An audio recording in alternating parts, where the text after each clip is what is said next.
উত্তরবঙ্গের চা বাগানগুলি এ সময় প্রবল সহ বিভিন্ন রোগ পোকায় আক্রান্ত।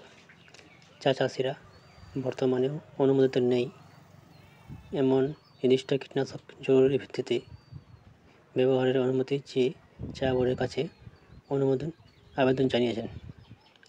উত্তরবঙ্গ জুড়ে চা বাগানে হঠাৎ করে বিভিন্ন রোগ এবং তীব্র পোকার আক্রমণের ফলে চা উৎপাদন মারাত্মকভাবে ক্ষতিগ্রস্ত হয়েছে, যার জেরে চা চাষিরা ভারতের চা বোর্ডের জরুরি হস্তক্ষেপ কামনা করেছেন।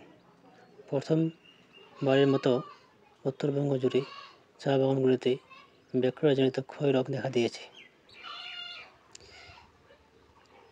শিল্পীর অনুমান অনুসারে গত 6 সপ্তাহে চা বাগানে বিভিন্ন রোগ পোকার আক্রমণ দেখা দিয়েছে।